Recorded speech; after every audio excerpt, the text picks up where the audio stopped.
ഒരിടത്ത് വലിയൊരു നഗരത്തിന്റെ തിരക്കുകളിൽ നിന്നു മാറി ശാന്തമായ ഒരു കുഗ്രാമമുണ്ടായിരുന്നു. ആ ഗ്രാമത്തിൽ മിഴി എന്നു പേരുള്ള ഒരു കൊച്ചു പെൺകുട്ടി താമസിച്ചിരുന്നു. അവൾക്ക് എപ്പോഴും പുസ്തകങ്ങൾ വായിക്കാനും കഥകൾ കേൾക്കാനും ഒരുപാടിഷ്ടമായിരുന്നു. അവളുടെ വീടിനടുത്ത് ഒരു പഴയ ലൈബ്രറിയുണ്ടായിരുന്നു. ആ ലൈബ്രറിയിൽ നൂറുകണക്കിന് പഴയ പുസ്തകങ്ങളുണ്ടായിരുന്നു. അവയെല്ലാം മിഴിക്ക് ഓരോ പുതിയ ലോകം തുറന്നുകൊടുത്തു. ഒരു ദിവസം മിഴി ലൈബ്രറിയിൽ ഒരു പഴയ പൊടിപിടിച്ച പുസ്തകം കണ്ടെത്തി. അതിന്റെ പുറംചട്ടയ്ക്ക് നിറം മങ്ങിയിരുന്നു.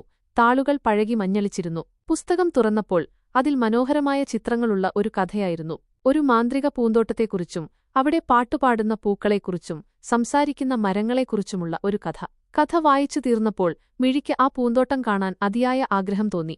ആ കഥയുടെ അവസാനം ഒരു ചെറിയ കുറിപ്പുണ്ടായിരുന്നു. ഈ പൂന്തോട്ടം നിങ്ങളുടെ ഉള്ളിൽ കണ്ടെത്താൻ കഴിയും, നിങ്ങൾ ഹൃദയം തുറന്നാൽ മാത്രം മതി. മിഴിക്ക് ആദ്യം അത് മനസ്സിലായില്ല. അവൾ ദിവസങ്ങളോളം ആ പൂന്തോട്ടം എവിടെയാണെന്ന് അന്വേഷിച്ചു. അവൾ ഗ്രാമത്തിലെ വയലുകളിലൂടെ മലമുകളിലേക്ക് കയറി, പക്ഷേ എവിടെയും ആ മാന്ത്രിക പൂന്തോട്ടം കണ്ടില്ല.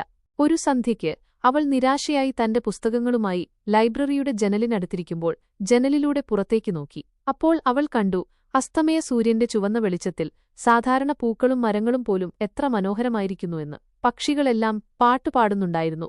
കാറ്റ് മരച്ചില്ലകളിലൂടെ കടന്നുപോകുമ്പോൾ ഒരു താരാട്ടുപാട്ടുപോലെ തോന്നി.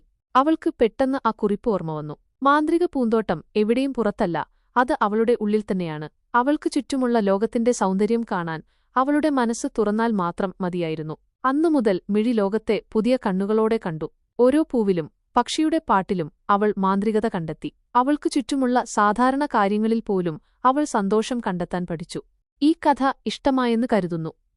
വീഡിയോ ഇഷ്ടമായാൽ ലൈക്ക് ചെയ്യാനും പുതിയ പ്രചോദനാത്മക കഥകൾ ലഭിക്കാൻ ചാനൽ ഒന്ന് സബ്സ്ക്രൈബ് ചെയ്യണേ.